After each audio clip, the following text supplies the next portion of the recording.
دشته شاړه او غرونه نه دي دا د پرمختګ او د آبادۍ په لور روان دي کوم چې د لغمان ولایت د ګمبري ډاګ کې 10,000 جریبه ځمکه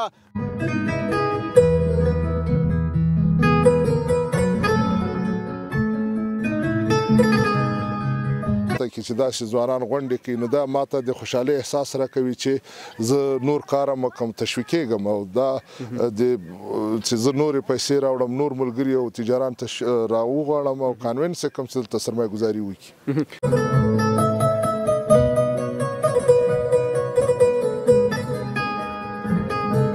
لارې جوړول دغه نقشه چې دوی اچولې ده خصوصا حاجي صاحب نظیر احمدزی واقعا چې دغه کار هر څوک نشي کولی او موږ ولیدو په یو داسې ځای کې چې دښته ولا دښتې نه تقریبا 10,000 ځمکه 10,000 جریبه ځمکه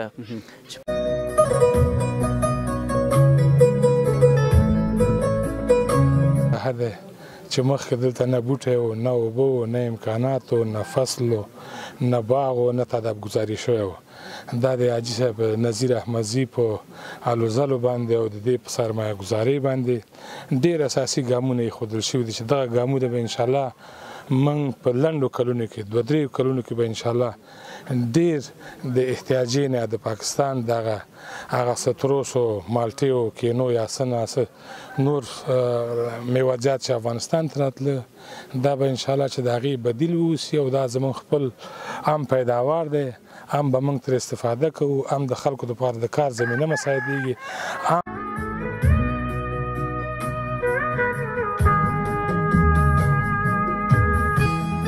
څومره د دې شینوالی او ښکلا او میوه او دا ټول شیانې د دې ملت او د دې خاص کار د دې زونه او د لغمان ولایت دپاره څومره ګټور تمامیږي دا نو بیخي بې اندازې خبره ده چې په دې دښتې نه به دومره فایده د مشرقي خلکو ته رسیږي نو ډېر زیات په دې باندې خوشحاله شولو خو د راتلو نه مخکې دا فکر نه کوو موږ ولې دښته به ګورو دښته به څه رقمي نو دا به کومه دښته یې دا به کوم قسم دښته و لومړی کې چې داخل شویم طبعا چې داسې ښکاري یوه دښته او دا اول ډېره دغه معلومیږي لرې نه ډېره خړه پړه معلومیږي او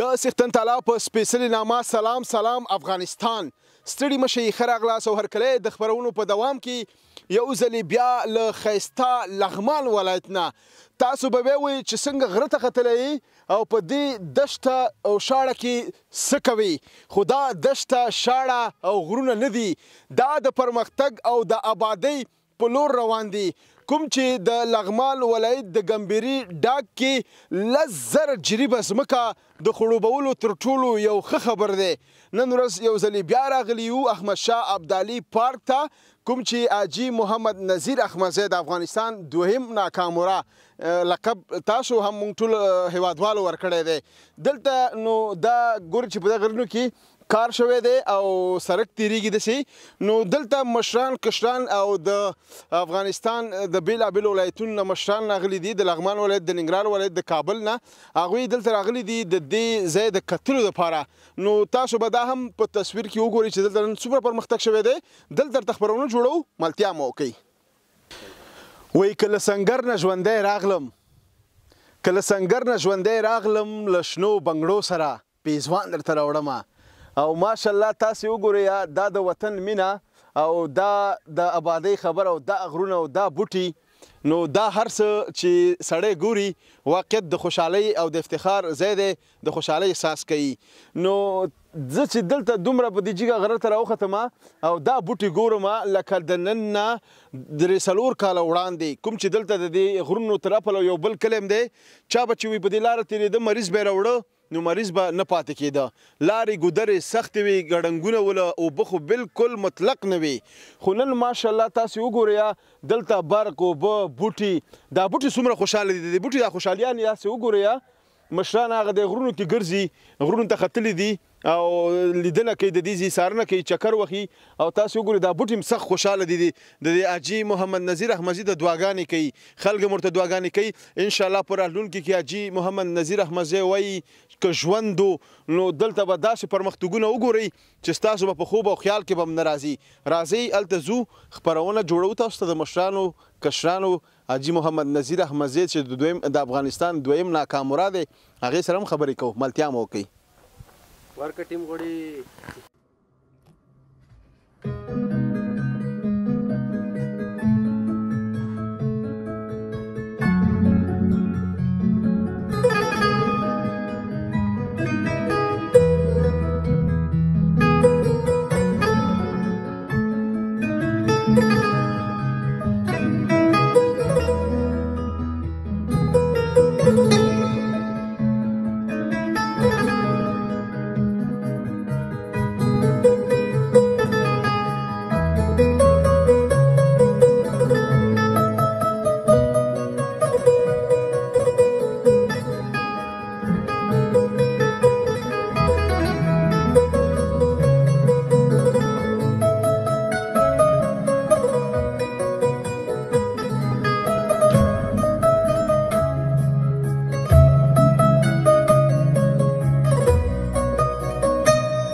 تاسو ګورئ حاجي صاحب نذیر احمدزی دلته لګیا دی بوټي ساري نو زم تر څنګ ورځم خبرې سره کوم. السلام علیکم جوړ په خیر ستړي مشئ. صاحب خیر جوړ په خیر سیاد مخ د کور خیرات الله خوشاله وبال لر خوشاله اوسئ ډیره زیاته مننه.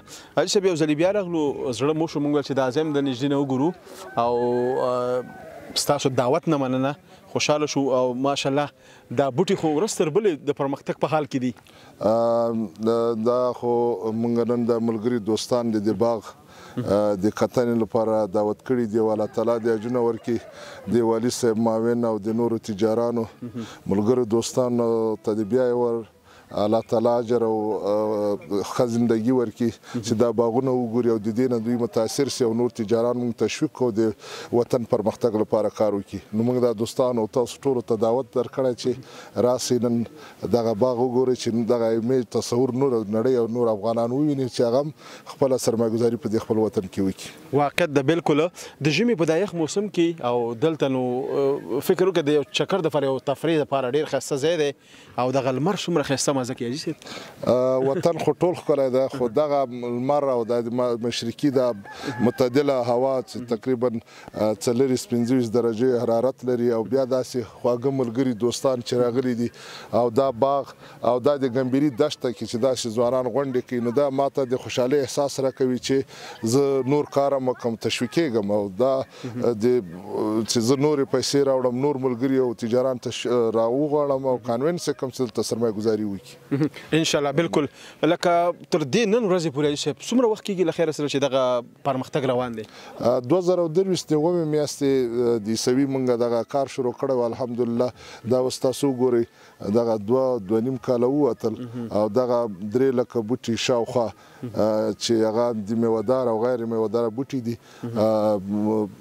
توسان مرغان دي مالداري سیستم د پارک نو دغه ټول برابر کړی دی. ان شاء الله تعالی په آینده 1 کال 2 کالو کې به دا د افغانستان په سطح باندې یو ملي پارک وي او د مختلفو ولایتونو نه به خلک راځي د سیاحت لپاره ان شاء الله تعالی دلته چې 2.5 کاله 3 کاله نور تیر شي نو لا به پرمختګ سرک معلوم شي ډېر زیات پرمختګ به وشي او ان شاء الله تعالی سیتروس په برخه کې موږ 10% موږ تقویه شو او د افغانستان مختلفو ولایتونو ته به دې ځینې سیتروسو او مالټو نقل شروع شي ان شاء الله تعالی.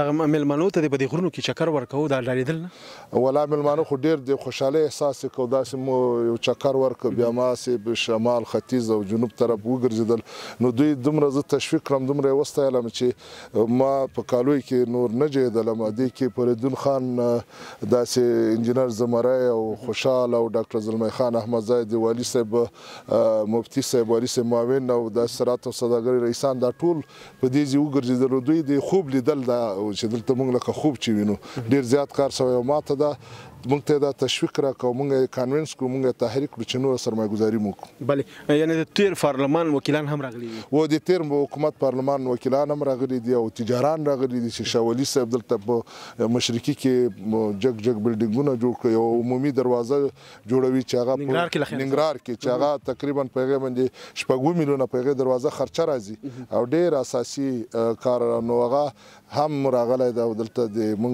د تشویق کولو لپاره د کانوینس کولو او تحریک کولو لپاره او هغه به ان شاء الله تعالی دلته په دې ډاګونو کې سرمایه‌ګذاري وکړي داسې به نور ملګري انډیوالان هم سرمایه‌ګذاري کوي نو ډېر زیات متاثره شو د دې ځای نه خوشحاله اوسئ بالکل ټول مېلمانه بالکل خوشحالېږي به خامخا وطن دی وطن په مثال د مور او پلار حیثیت لري او وطن ته څومره خدمت چې تاسو کړی دی لایق کوئ نو ډېر زیات ټول افغانان ټول هیوادوال چې هیواد کې داخل دي د هیواد نه بهر دي ډېر زیات خوشحاله دي او تاسو باندې د ویاړ او د افتخار ځای دی.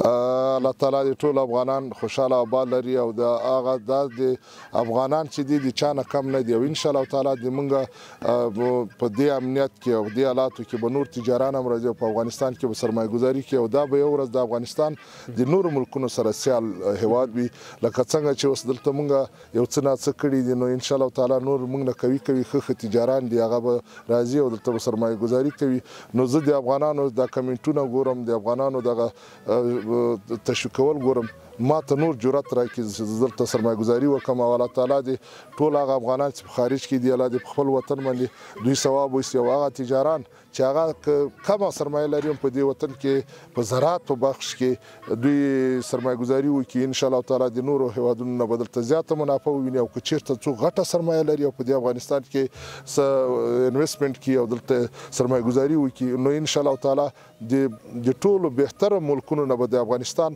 دغه فایده ډیره دوی ته ورسیږي. ډیره زیاته مننه خوشحاله اوسئ په وروستۍ کې هیوادوال ته څه پیغام لري د ما پیغام دا پیغام ده چې راسئ خپل وطن جوړ کړئ موږ او تاسو چې جوړ نه کړو دا وطن پردي نه را جوړوي تاسو په دا 45 په د اوسني عصر کې تاسو ولیدل وطن راته وران که خو جوړ نه کړو نو که موږ چیرته یو عادي افغان راسي او په دې کې $1,000 مصرف کړي نو هغه به د دې وطن د آبادۍ لپاره په ډېر قوي ځای ونیسي نو د ټولو تجارانو نه دا غوښتنه ده چې راسي په دې وطن کې سرمایه‌ګذاري وکړي عادي خلک نور خلک او الله تعالی دې په دې هیواد کې امن او استحکام راوړي او الله تعالی دې ټول خبرونه دام را په خلا کې چې دا وطن جوړ شي او دغه موږ دغه خوښ ته الله دې وکړي ان شاء الله ډیره زیاته مننه ډیره خوشاله اوسئ ډیره مننه او الله دې تام ژوند خوشاله لري چې تاسو دنیا ته د موږ میچ خي ډیره مننه قربان شم ملتیا مو وکي او دلته نور مشران هم راغلي هغه سره به هم خبرې کوو خبرونه وګورئ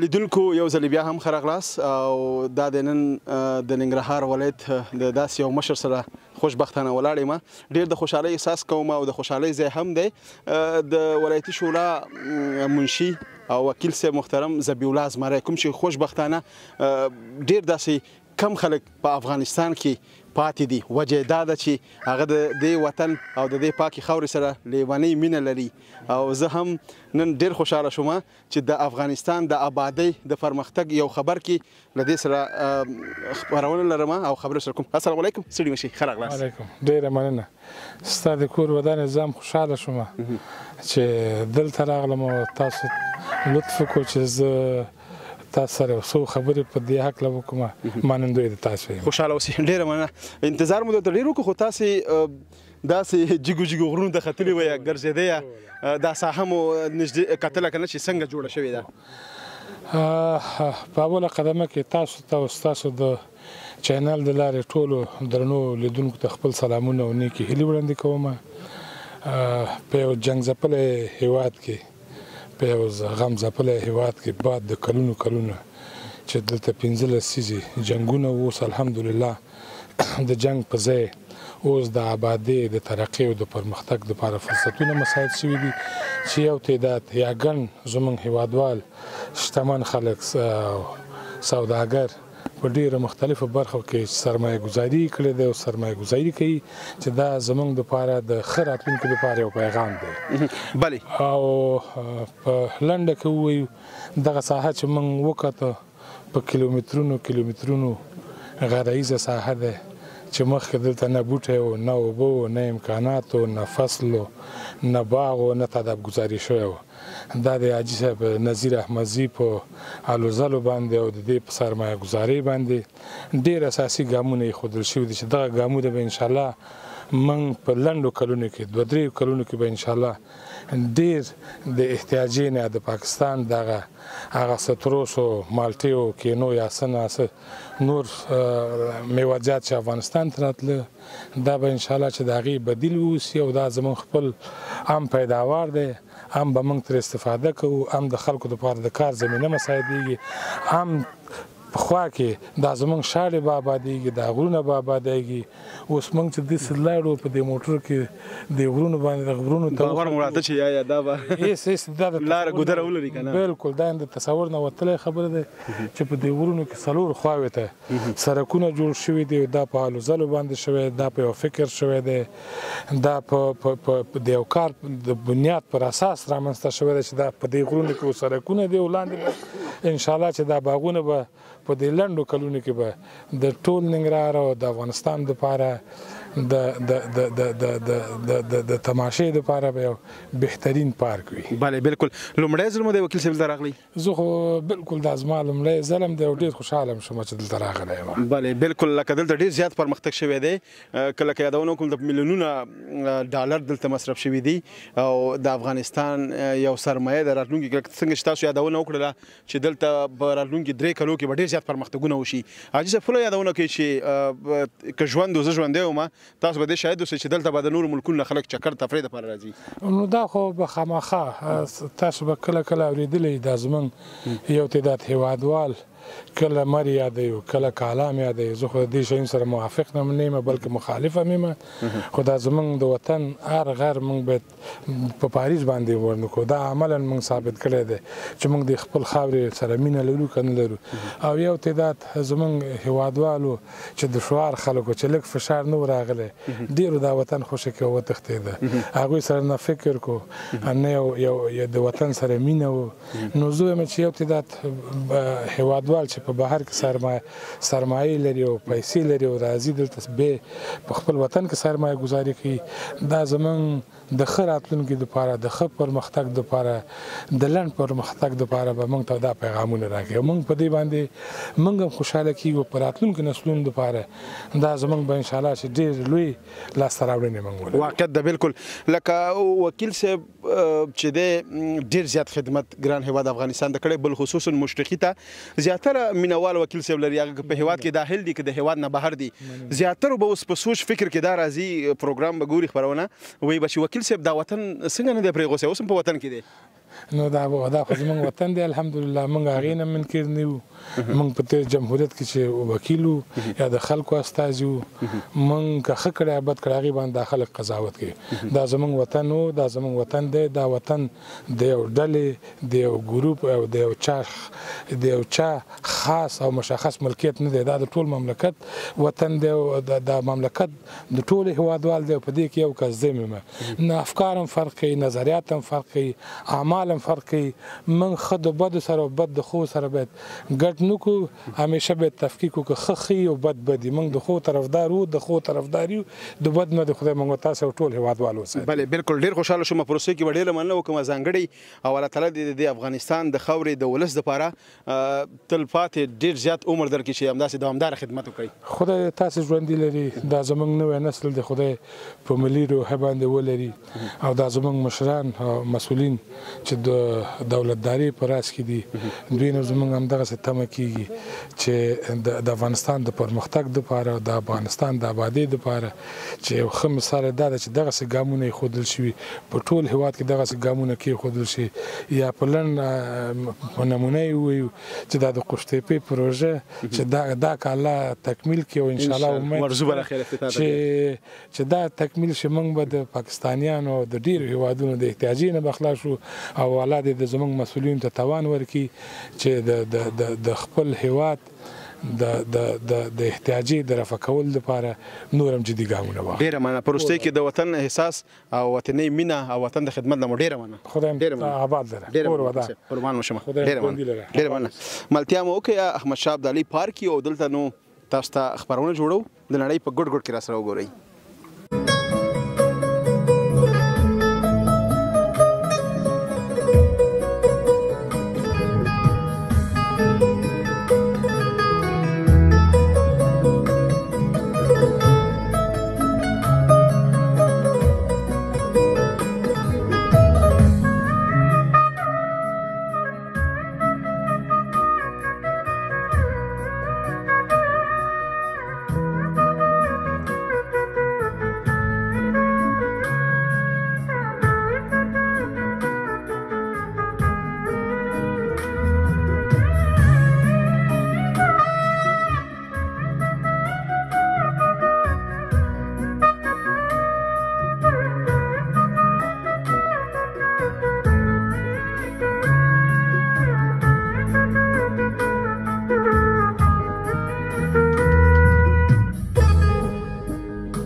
لیدونکو بیا هم ښه راغلاست. نو دلته له یو داسې ځوان سره خبرې کوم چې تاسو به له سحرې سره آشنا استئ.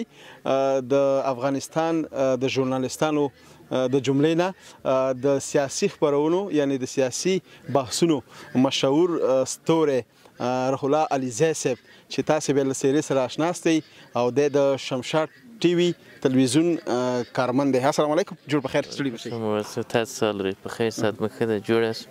خوشاله سوم چې بعد له ډیر وخت تاسو ګورم. نو خوشاله اوسئ. ډیره مننه. تاسو نه مننه. او زه هم خوشاله شوم. اول ننګرهار ته بیا لغمان ته ښه راغلاست.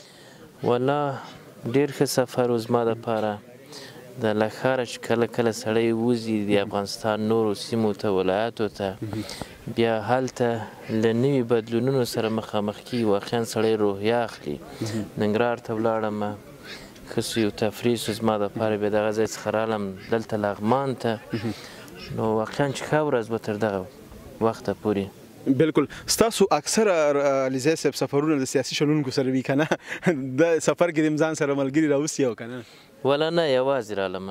ملګري وو خو ملګري د دیزي وو چې راسره راغلل. نو دلته دغه کار چې موږ ولیدو واقعا دا وګرځېدو دې غرونو کې وګرځېدو غرونو کې. که موټر نه وای راسره فکر نه کوم چې په 3 ورځو کې هم دغه ځای چې کار ورته سوی ده موږ کتلی سوی. بلې.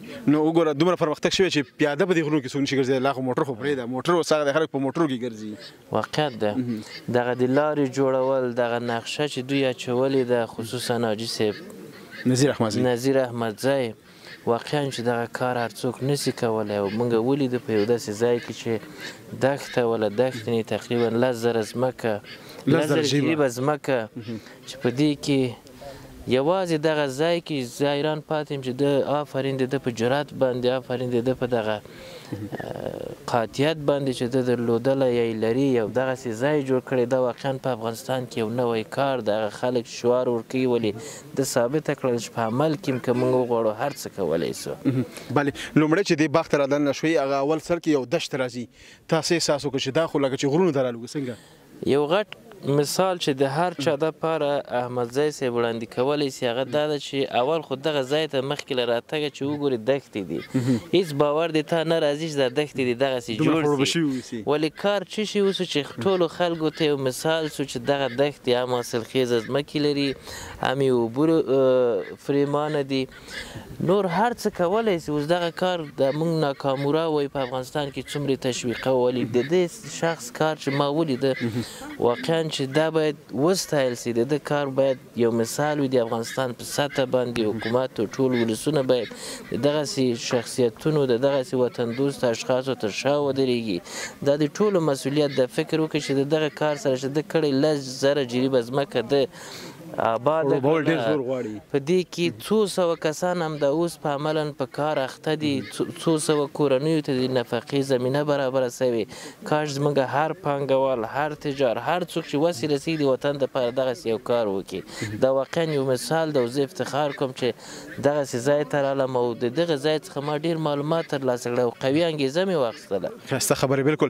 یعنې تاسې هم د افغانستان دویم ناکاموره لقب ورکوئ. والا باید ورکړل سي، ځکه چې مستحق ده. دغه سړي احساس چې ما ولیده، د ده سړي کار چې ما ولیده، واقعا چې دی باید ډېر وستایل سي.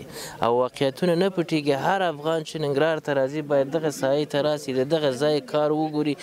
دا یو غټ مثال دی د ټول افغانستان دپاره. بیا کوم کار چې ده کړی ده په هر کنج کې د هر چا دپاره یو زمینه سازي سوې ده. حتی د چرګانو په فارم باندې چې ما دلته وکاته دوی دومره سرمایه ګذاري شروع کړې چې نور به څوک احتیاج نه وي چې پاکستان یا بلې هېواد ته ولاړ سي. موږ کولی سو د افغانستان ټولې اړتیاوې له دغه ځای څخه پوره کړو. انشاءالله په راتلونکي کې ډېرې پروژې به دلته علمي کېږي له خیره سره او تاسو نه هم ډېره زیاته مننه چې دلته راغلئ. مسله چې دلته موږ میوې د پاکستان همیشه به احتیاج و چې د پاکستان موږ ته راځي. دلته دا کومه سرمایه ګذاري چې سوي اصلا موږ ضرورت نه لرو مالټو ته کینو یا هر څه چې مثلا چې لا خوا راځي دا ټولې دلته پوره کوي. بلې 3 لکه حاجي صاحب وایي د 3 لکو نه شاوخوا زیات دلته د مالټو بوټي یوازې کېنول شوي او په راتلونکي کال کې به انشاءالله ښه حاصلات ورکړي. واقعا چې دا یو قوي کار ده او دغسې کار فکر نه کوم چې چا کړی په افغانستان کې بعد له ناکامورات دغه سړی باید وستایل سي. او ما چې د کار و د خپله تشریح کوه ویډیوګانې تاسو سره شته چې د څنګه دا کار کړی او دا ډېر لوی جرأت غواړي. دا یو قوي مثال دی، یعنی که یو څوک وغواړي قاطعیت ولري وایي تصمیم د بریا شرط ده، هغه هر څه کولی سي. بله بالکل. یعنې ته وایې چې علیزی صاحب احمدزی صاحب ټول هیوادوالو باندې اواز کوي، غږ کوي چې راشي په ژوندونه یې وستایي، که بیا خدای نه هسه سبا نه وي او بیا تاسې عکسونه جګوئ او بیا یې ستایي او بیا د دومره تاریخي کار کړی ده چې په هر حالت کې به د کار معلومیږي. او دا ګوره دا دښته اوس ګورې ټول شنه ساحه ده او دا ټول حاصلخیزه بوټي ونې یا هغه څه دلته کار سوی چې یعنی زه څومره ووایم دا هم کمه دی د په اړه. بله ډېره مننه، خوشحاله اوسئ. تاسو نه مننه چې لومړی ننګرهار بیا لغمان ته راغلي او خپل ملي تجاران له نږدې نه تشویقوئ. ډېره مننه، ډېره مننه. ملتیا مو وکړه او تاسې له سلام افغانستان نه خپرونه موږ سره د نړۍ په ګوټ ګوټ کې وګورئ.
لیدونکو یو ځل بیا هم ښه راغلاست. یو بل محترم وکیل صاحب چې هم برحاله دا هم په افغانستان کې دی، خوشبختانه خوشحاله یم چې داسې په وطن مینو سحرو سره مخامخ کېږم او خبرې ورسره کوم او په پروګرام کې له ځان سره لرم. السلام علیکم، جوړ په خیر، ستړي مه شئ. خاص دی بخیر، ډېره زیاته مننه. تاسې ښه یاست؟ ښه، خدای فضل، خوشحاله اوسئ. تاسې بیا له څېرې او نامه سره اشنا هم هستئ، ښاغلی محترم فریدون مومند صاحب، همداسې ده که نه؟ او بالکل ډېر نوم مې نه غلط نه دی، صحیح دی. خوشحاله اوسئ. لومړی کې تاسې راغلی یا دلته دا د ابادۍ سرک مو وکته، په دغې جګو جګو غرونو وختئ، آیا امکان و ستاسې خیال او سوچ کې دا راتله چې دلته به دومره پرمختګ شوی؟ نه، مونږ خو چې اول راتللو دلته دعوت راکړو شو، نو د ګمبیري دښتې په نوم باندې مونږ ته دعوت راکړو شو. هغه چې راغلو دښته نه وه، باغونه وو، ډېر کار شوی و دلته. بیا ډېر زیات په دې خبره د دې په لیدلو سره خوشحاله شولو چې زمونږ په وطن کې او بیا د ګمبیري په دښته کې چې دلته شین بوټی نه وو، اوبه نه وې، دلته هېڅ آبادي وجود نه لري. تاسې دلته ګورئ، شاهد هستئ. نو چې کله هم دلته دومره لویه پروژه او پروګرام وکاته، دلته د خلکو د کاروبار دپاره زمینه سازي شوې ده او دغه کم باغونه چې جوړ شوي دي په آینده کې چې د دې څومره د دې شینوالی او ښکلا او میوه او دا ټول شیانې د دې ملت او د دې خاص کار د دې زونه او د لغمان ولایت دپاره څومره ګټور تمامیږي، دا نو بیخي بې اندازې خبره ده چې په دې دښتې نه به دومره فایده د مشرقي خلکو ته رسیږي. نو ډېر زیات په دې باندې خوشحاله شولو. خو د راتلو نه مخکې دا فکر نه کوو، موږ ولې دښته به ګورو، دښته به څه رقمي، نو دا به کوم دښته وي؟ دا به کوم قسم دښته وي. لومړی کې چې را داخل شو هم طبعا چې داسې ښکاري یوه دښته، او دا اول ډېره دغه معلومیږي، لرې نه ډېره خړه پړه معلومیږي او دغه بوټي لا تر اوسه پورې غټ شوي نه دي. الله دې په خپل رحم سره دا بوټي راغټ کړي چې په خیر سره میوه مو کړي، شینوالی او دغه ښکلا هم زیاته شي او د ننګرهار او د مشرقي خلک او د ټول افغانستان خلکو ته د دې ځای نه میوې لاړې شي او دې ځای ته د چکر او تفریح دپاره راشي. دلته خو چې موږ څنګه د دوی پروګرامونه واورېدله، د خلکو د تفریح دپاره هم دغلته کارونه کیږي. د چرګانو فارمونه دي، د مایانو فارمونه دي، باغداري ده او د دې منطقي ښکلا ده.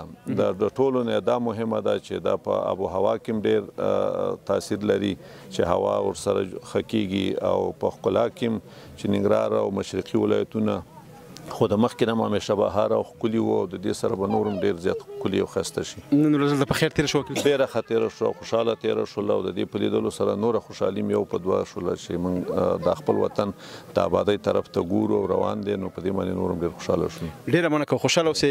ستاسې راتګ نه یو جهان مننه. او وروستی کې څه پیغام لري هغه تجارانو ورونو ته چې د هېواد نه بهر دي راشي دلته سرمایه‌ګذاري وکړي، خپل وطن د نورو هېوادونو سره سیال کړي؟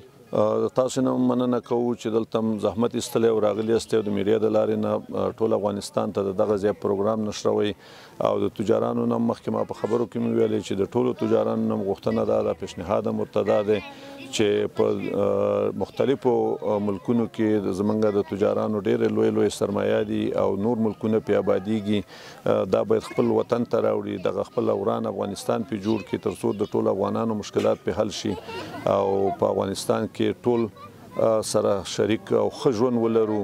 نو د دغه مسافریو نه د نورو ملکونو د مزدوریو نه زموږ افغانان خلاص شي او په دې خپل ملک کې ورته د حلال نفقې یو ذریعه جوړه شي او دغه سرمایه په بنیاد کېدلی شي چې تجاران خپله سرمایه راوړي.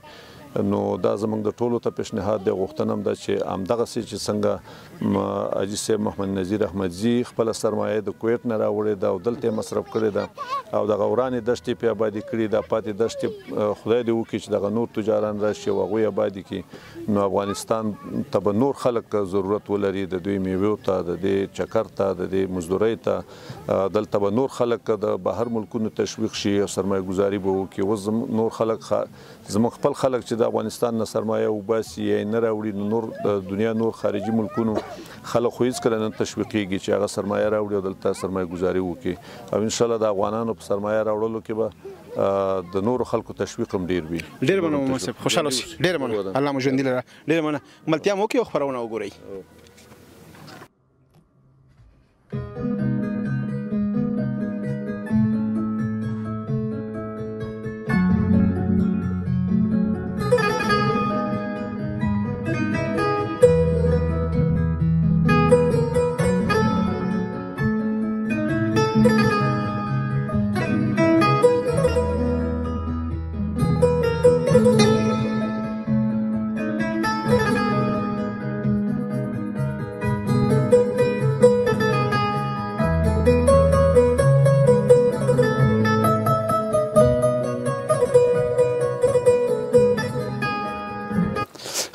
لیدونکو دلته یو کوچنی ماشوم دی. السلام علیکم، جوړ په خیر، ستړی مه شي. څنګه یې ښه؟ آفرین. نوم دې څه دی؟ نومانه څنګه یې؟ ښه. نو نومان جانه دا راته ووایه چې ښوونځي کې څویم صنف کې؟ اول کې. ماشاءالله. او څنګه نن دلته راغلی یې؟ دلته چکر دپاره. څومره ښایسته ځای ته راغلی یې؟ خوشحاله یې؟ او ماشاءالله. او څومره ښایسته جامې دې م کړي دي، کالي وګوره، غاړه وګوره، کوټ وګوره. دا چېرته اغوستي؟ بنغارو کې. ښه پلار دې درته اغوستي؟ ښه. نو خوشحاله یې دلته؟ مالټې هم شنې شوي، بوټي شنې شوي دي او د چکر دپاره ښه ځای دی که نه؟ حاجي صاحب دې څه کېږي؟ تره مې ده. تره دی؟ تره دی که کاکا یې دی؟ کاکا. ګوره کاکا خو د چکر ته راولي که نه، بیا ولې مکتب کې هم صنفیانو استادانو ته نه وایي چې راشئ موږ داسې یو پارک جوړ کړی چې تاسو چکر درکړمه؟ ولې نه؟ ورته وایي؟ خبر کړي دي؟ راولئ بیا کله د خیره؟ نن راولئ. ښه نن دې راوستي؟ ښه آفرین. پارټي مارټي مکتب کې کوئ؟ کله یې کوئ؟ میاشت بعد، یو میاشت بعد، یو کال بعد، امتحانونه وروسته؟ ښه بیا دلته راوله. صحیح ده؟ دلته د څه ډېر خوښ شو؟ مالټې. نور څه خوښ شو؟ کوترې او دا بېلابېل هوایي مرغان دلته شته دي که نه؟ چکر له خوند درکړي. بیا د زړه کېږي چې لاړ شي کور ته؟ نه کېږي. همدلته شپه وکړه. ښه ماشاءالله. څومره ګلالی ماشوم دی، خوږ ماشوم دی. نو تاسې وګورئ چې په ارامه او ښایسته فضا کې خامخا چې حیوانات او همداسې نور هوایي مرغان هم دلته ډېر خوشحاله وي. دا کوچنیان هم کله کله نو دلته چکر دپاره راځي. حاجي صاحب وایي چې زه کله راځم نو دی ما سره ضرور راځي، چې را نه شي بیا نو بار ګیلې کوي. خپرونه وګورئ تر وروستیو شېبو له موږ سره پاتې شئ.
بیا هم ښه راغلاست او هرکلی دا وه د نن ورځې خپرونه چې احمدشاه ابدالي پارک کې مو درته جوړه کړه.